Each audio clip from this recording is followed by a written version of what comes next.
Assalamualaikum warahmatullahi wabarakatuh. Bapak dan Ibu yang saya hormati, para purna bakti yang kami banggakan dimanapun berada, semoga hari ini Allah Subhanahu wa Ta'ala menjaga kesehatan Bapak Ibu, melapangkan hati, menenangkan pikiran, dan mencukupkan rezeki di rumah masing-masing.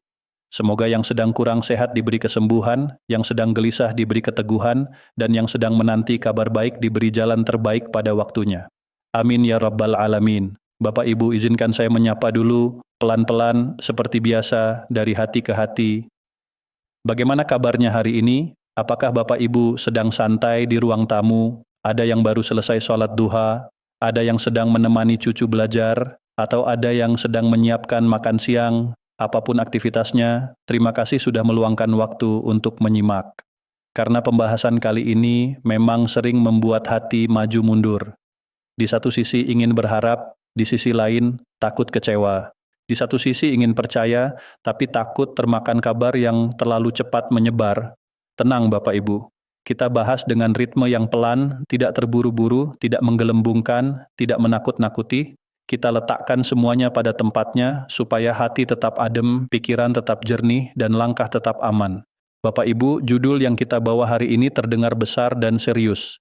Kenaikan pensiun 2026 masuk agenda fiskal, APBN jadi penentu utama. Nah, justru karena terdengar serius itulah banyak orang jadi bertanya-tanya. Agenda fiskal itu apa maksudnya? Kalau sudah masuk agenda, berarti pasti naik.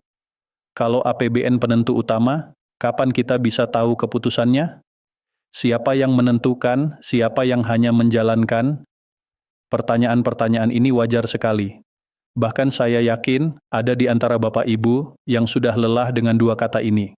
Katanya dan insya Allah. Karena dua kata itu sering datang tanpa kepastian. Hari ini kita coba ubah cara memandangnya. Bukan supaya harapan hilang, tapi supaya harapan punya pijakan. Bukan supaya Bapak Ibu pasrah, tapi supaya Bapak Ibu paham posisi. Sekarang begini Bapak Ibu, kalau kita bicara kenaikan pensiun, di benak kita biasanya langsung terbayang nominal bertambah, ada ruang napas sedikit lebih longgar, ada yang bisa menambah belanja dapur, ada yang bisa membantu obat rutin, ada yang bisa mengurangi rasa khawatir ketika listrik naik, ketika harga beras berubah, ketika kebutuhan keluarga datang bertubi-tubi. Wajar kalau kenaikan pensiun selalu dinanti, tetapi di balik angka yang bertambah itu ada mesin besar yang bekerja. Mesin itu namanya kebijakan fiskal dan bahan bakarnya adalah APBN. Jadi ketika orang bilang masuk agenda fiskal, itu artinya pembahasannya sudah berada di meja yang berkaitan dengan uang negara, perencanaan belanja, dan kemampuan negara membiayai semua kewajibannya. Di titik ini banyak orang langsung senang. Kalau sudah masuk agenda berarti tinggal tunggu cair. Eits Bapak Ibu, jangan dulu melompat sejauh itu. Kita perlu bedakan mana masuk agenda dan mana sudah diputuskan. Karena dua hal itu berbeda seperti rencana pergi dan sudah berangkat. Bapak Ibu, agenda fiskal itu ibarat daftar prioritas yang sedang dipertimbangkan. Di dalamnya ada banyak hal, bukan hanya pensiun. Ada pembangunan, ada pendidikan, ada kesehatan, ada subsidi, ada bantuan sosial, ada belanja operasional, ada proyek, ada stabilisasi ekonomi, dan seterusnya. Negara itu seperti rumah tangga besar. Bedanya, rumah tangga negara ini menanggung sangat banyak kebutuhan. Dan setiap pos belanja punya alasan dan tekanan masing-masing. Nah, pensiun termasuk yang sangat penting karena menyangkut hak dan kesejahteraan jutaan orang yang pernah mengabdi. Tetapi walaupun penting, tetap harus melewati satu kata kunci, kemampuan. Dan kemampuan itu dibaca dari APBN. Sekarang kita bahas APBN ini dengan bahasa yang mudah ya Bapak Ibu. APBN itu ibarat dompet besar negara. Di dalam dompet itu ada pemasukan dan pengeluaran. Pemasukannya datang dari berbagai sumber, pajak, penerimaan dari sumber daya, penerimaan layanan, dan macam-macam lagi. Pengeluarannya juga banyak, membayar gaji pegawai, membayar pensiun, membangun fasilitas publik, menyalurkan bantuan, membayar bunga utang, menjaga stabilitas harga, dan seterusnya. Nah, ketika kita bicara kenaikan pensiun, artinya ada tambahan beban pengeluaran. Tambahan ini tidak boleh asal ditambah tanpa hitung. Karena kalau dompetnya dipaksa keluar terlalu besar, sementara pemasukan tidak cukup, yang terjadi bukan hanya defisit tapi juga gangguan keuangan negara yang bisa berdampak ke banyak hal. Pemerintah tentu tidak mau mengambil keputusan yang membuat keadaan lebih berat di belakang. Maka wajar kalau APBN jadi penentu utama. Ini bukan berarti negara tidak peduli. Justru ini menunjukkan bahwa keputusan itu harus aman, harus terukur, harus bisa dipertanggungjawabkan. Bapak Ibu, disinilah sering muncul kebingungan, karena publik terbiasa dengan kabar cepat. Ada potongan pernyataan pejabat, ada cuplikan diskusi, ada analisis, lalu langsung disimpulkan. Pasti naik. Padahal dalam kebijakan fiskal, yang paling menentukan bukan potongan kalimat, melainkan proses. Ada proses perencanaan, pembahasan, penganggaran, pengesahan, dan implementasi. Jika salah satu belum selesai, maka yang lain belum bisa berjalan. Sama seperti kita mau memperbaiki rumah. Kita bisa punya niat, punya daftar bahan, bahkan sudah tanya tukang. Tapi sebelum uangnya ada dan waktunya siap, perbaikan belum terjadi. Jadi masuk agenda fiskal itu lebih mirip, sudah masuk daftar, sudah dipertimbangkan, sudah dibahas. Tetapi belum tentu sudah diputuskan. Keputusan itu biasanya muncul setelah melihat angka-angka nyata. Apakah pemasukan sesuai target? Apakah belanja terkendali? Apakah ada kebutuhan mendadak yang harus ditangani? Apakah kondisi ekonomi stabil? Dan seterusnya.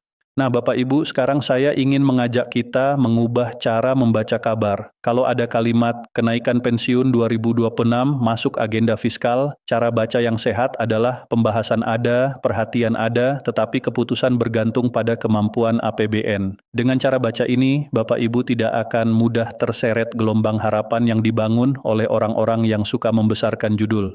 Bapak Ibu akan tetap bisa berharap, tetapi berharap dengan tenang. Karena yang merusak ketenangan itu bukan harapan, melainkan ekspektasi yang berdiri di atas kabar yang belum selesai. Sekarang, apa maksudnya APBN jadi penentu utama dalam praktik? Begini Bapak Ibu, APBN itu tidak hanya angka setahun penuh. APBN itu berjalan dari bulan ke bulan, dan di awal tahun biasanya ada satu fase penting, melihat realisasi. Negara punya target pemasukan. Apakah tercapai? Negara punya rencana belanja. Apakah sesuai? Kadang ada belanja yang lebih cepat, kadang ada belanja yang harus ditahan, ada penerimaan yang naik, ada penerimaan yang turun, semua dinamis. Maka keputusan besar yang menambah beban belanja rutin sering menunggu data yang lebih nyata, bukan hanya proyeksi. Jadi kalau ada pembahasan kenaikan pensiun, biasanya akan selalu disandingkan dengan frasa-frasa seperti melihat kondisi keuangan, menunggu ruang fiskal, mengacu pada kemampuan APBN, atau dikaji lebih lanjut. Ini bukan bahasa untuk menggantungkan, ini bahasa kehati-hatian. Bapak Ibu, kita juga perlu paham satu hal. Dalam sistem negara ada peran yang berbeda-beda. Ada yang merancang kebijakan, ada yang menghitung kemampuan, ada yang mengesahkan aturan, ada yang menjalankan pembayaran. Banyak orang salah kaprah karena mengira lembaga yang membayar itu yang menentukan kenaikan, padahal yang membayar biasanya hanya menjalankan. Kenaikan nominal itu biasanya harus punya payung aturan. Payung ini tidak muncul dari ruang obrolan. Payung itu muncul dari keputusan yang formal. Maka ketika Bapak Ibu mendengar banyak orang menyebut-nyebut sudah diproses, sudah diatur, tinggal tunggu, pertanyaan yang paling aman adalah aturan resminya sudah ada atau belum? Karena tanpa aturan resmi, pelaksana pembayaran tidak bisa menambah nominal sesuka hati. Sekarang saya ingin berhenti sejenak dan bertanya Bapak Ibu, apa yang paling Bapak Ibu rasakan ketika mendengar isu kenaikan pensiun? Ada yang langsung semangat, ada yang langsung was-was karena takut hoaks, ada yang sudah lelah karena setiap tahun rumor muncul tapi ujungnya tidak jelas? Tulis saja di hati, tidak harus dijawab di sini. Yang penting kita mengakui bahwa emosi itu manusiawi, tetapi emosi yang manusiawi perlu dipandu oleh pemahaman. Kalau tidak, emosi bisa diseret oleh orang yang pandai memainkan rasa penasaran. Bapak Ibu, mari kita masuk ke inti yang paling praktis. Kalau APBN penentu utama, maka apa indikator yang biasanya dicari? Biasanya negara melihat beberapa hal besar. Pemasukan negara, belanja negara, defisit, stabilitas ekonomi, dan prioritas belanja sosial. Pemasukan negara itu berkaitan dengan kemampuan negara mengumpulkan penerimaan. Belanja negara berkaitan dengan seberapa besar pengeluaran yang sudah berjalan dan apakah ada ruang untuk menambah. Defisit berkaitan dengan selisih antara pemasukan dan pengeluaran. Stabilitas ekonomi berkaitan dengan pertumbuhan, harga, nilai tukar, dan kondisi global yang bisa mempengaruhi. Prioritas belanja sosial berkaitan dengan kebutuhan masyarakat yang harus dijaga, terutama kelompok yang rentan. Pensiunan termasuk kelompok yang harus dijaga karena kebutuhan keseharian dan kesehatan sangat bergantung pada pendapatan tetap. Ketika semua indikator itu dinilai aman, maka ruang untuk keputusan tambahan seperti kenaikan bisa terbuka. Tetapi ketika indikator itu dinilai berat, maka keputusan bisa ditunda atau dibuat bertahap atau dibuat dengan skema tertentu. Bapak Ibu, ini bukan untuk menakut-nakuti, ini untuk mempersiapkan mental agar tidak terpukul kalau keputusan tidak secepat harapan. Sebab yang membuat sakit itu bukan penundaan, tapi harapan yang sudah terlanjur dipatok menjadi kepastian. Nah, ada satu hal lagi yang sering membuat orang salah paham ketika ada pembahasan kenaikan, sebagian orang langsung mengaitkan dengan tanggal tertentu. Bulan ini naik, awal tahun naik, menjelang hari besar naik. Padahal kebijakan fiskal tidak selalu mengikuti momen emosional, ia mengikuti proses. Mungkin benar suatu keputusan diumumkan pada waktu tertentu, tapi implementasinya bisa berbeda. Bisa saja suatu kebijakan ditetapkan tetapi butuh waktu untuk penyesuaian sistem. Bisa saja berlaku mulai tanggal tertentu, tetapi realisasi di rekening baru muncul beberapa waktu setelahnya karena proses administrasi. Dari sinilah sering muncul istilah rapel atau pembayaran selisih. Dan rapel ini sering disalahartikan sebagai bonus mendadak. Padahal rapel itu lebih mirip kekurangan bayar yang dibayarkan belakangan, karena aturan berlaku mundur atau karena sistem perlu disesuaikan. Bapak Ibu, saya sengaja menyebut rapel bukan untuk membuat Bapak Ibu berharap akan rapel, tetapi supaya Bapak Ibu paham bahwa dunia kebijakan itu tidak selalu lurus. Kadang ada jeda antara keputusan dan pelaksanaan. Jeda ini bukan berarti hak hilang, tetapi bisa berarti proses sedang berjalan. Namun, sekali lagi, rapel itu hanya ada kalau ada perubahan yang resmi dan berlaku surut. Tanpa perubahan resmi, rapel tidak punya dasar, maka jangan mudah percaya kalau ada pesan berantai yang menjanjikan rapel besar dengan tanggal yang sangat spesifik, apalagi disertai iming-iming cukup kirim data atau cukup klik tautan. Bapak Ibu, itu wilayah yang sangat rawan. Sekarang saya ingin menyentuh sisi yang lebih lembut, tetapi sangat penting, menjaga ketenangan. Bapak Ibu, masa pensiun itu seharusnya masa yang lebih tenang. Bukan berarti tanpa masalah, tetapi harusnya lebih damai. Namun seringkali, kedamaian itu terganggu oleh kabar yang tidak selesai. Kita jadi seperti menunggu pintu yang tidak tahu kapan dibuka. Setiap hari mengecek saldo, setiap hari menunggu pesan. Dan ketika tidak sesuai, hati jadi berat. Nah, cara paling aman adalah membangun rencana hidup dari hal yang pasti, bukan dari hal yang mungkin. Hal yang pasti adalah pembayaran rutin berjalan sesuai ketentuan yang berlaku.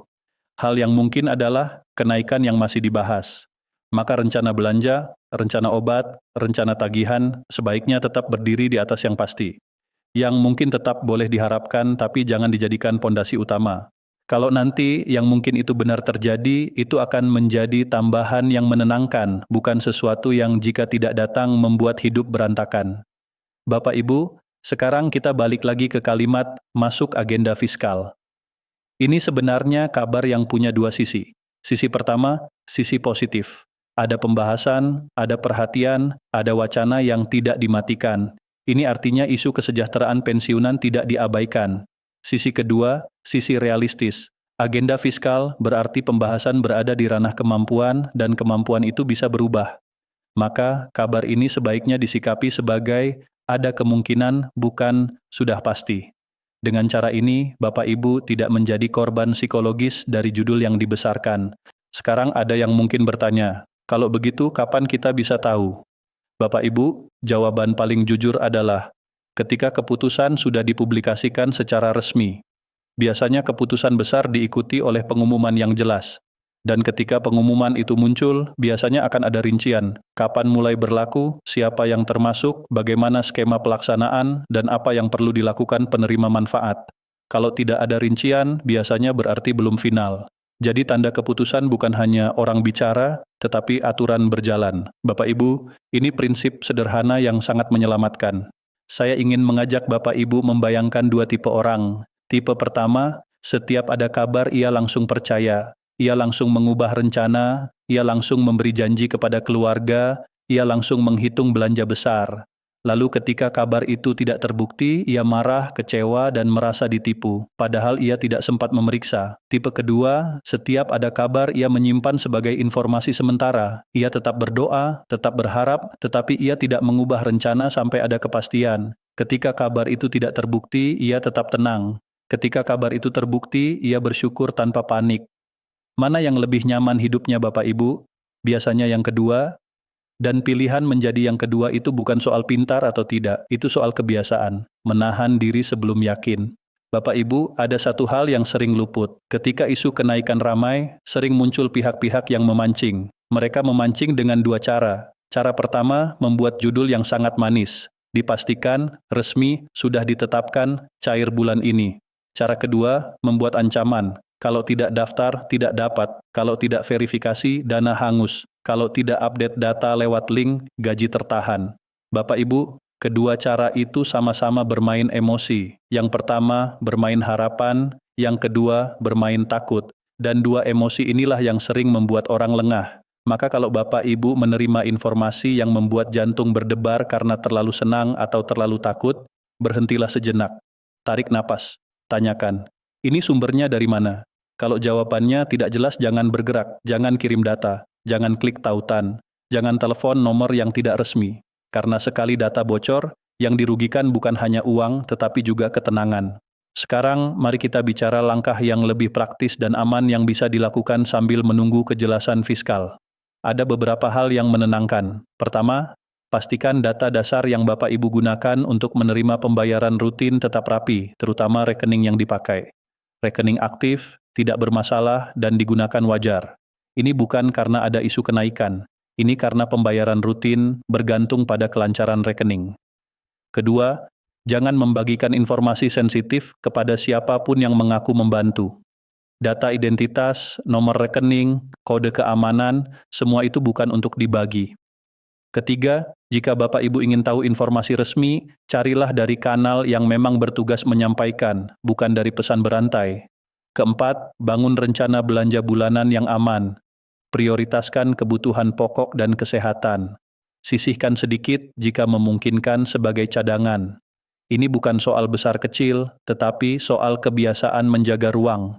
Bapak Ibu, mungkin ada yang berkata, tapi saya benar-benar butuh tambahan. Saya paham Bapak Ibu. Dan disinilah kita perlu memegang dua hal sekaligus, usaha dan doa. Usaha dalam arti mengelola yang ada sebaik mungkin, memanfaatkan fasilitas yang tersedia, dan menjaga diri dari penipuan. Doa dalam arti meminta jalan yang terbaik, meminta dimudahkan, dan meminta pemimpin diberi kebijaksanaan. Bapak Ibu, doa orang tua, doa orang yang pernah mengabdi, itu besar nilainya. Tetapi doa juga akan lebih menenangkan jika disertai sikap yang tidak terburu-buru. Sekarang saya ingin kembali ke kata penentu utama. APBN penentu utama berarti apa? Berarti keputusan kenaikan tidak bisa diputus oleh satu pihak saja, tanpa melihat angka negara. Berarti harus ada perhitungan yang bisa dipertanggungjawabkan. Berarti bukan sekadar niat baik. Dan di sini sebenarnya ada sisi yang patut kita syukuri. Negara masih menempatkan kebijakan pada kerangka aturan. Karena kalau kebijakan dibuat asal, yang jadi korban nanti masyarakat juga. Kenaikan yang dipaksakan tanpa kemampuan bisa memicu masalah lain. Harga bisa terganggu, program bantuan bisa terganggu, atau beban utang bisa meningkat. Kita tentu tidak ingin itu. Kita ingin kenaikan yang sehat, yang benar-benar bisa dijalankan, bukan kenaikan yang manis di awal tetapi menyulitkan di belakang. Bapak Ibu, mungkin di titik ini ada yang bertanya, jadi apakah akan naik atau tidak? Nah, saya tidak akan menjawab dengan berani-beranian, karena jawaban yang aman hanyalah kita ikuti prosesnya dan kita menunggu keputusan resmi. Tetapi saya bisa katakan begini, ketika sesuatu sudah masuk agenda fiskal, itu berarti isu itu ada di radar. Itu bukan janji, tapi itu bukan juga penolakan. Itu tanda bahwa pintu diskusi terbuka.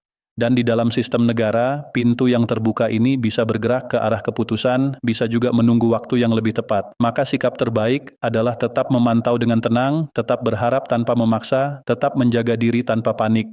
Sekarang saya ingin mengajak Bapak Ibu melihat ini dari sisi yang lebih luas, bukan hanya angka. Pensiun itu bukan sekadar uang bulanan. Pensiun adalah simbol penghargaan, simbol bahwa pengabdian tidak dilupakan, simbol bahwa negara hadir.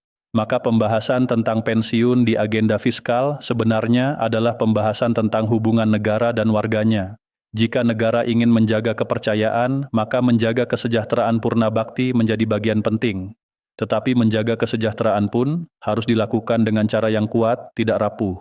Karena kesejahteraan yang rapuh itu seperti rumah yang dibangun tanpa pondasi. Bapak Ibu, saya tahu video atau narasi panjang seperti ini kadang membuat orang bertanya, kenapa harus panjang? Karena masalahnya memang sering dipotong-potong sehingga jadi salah paham.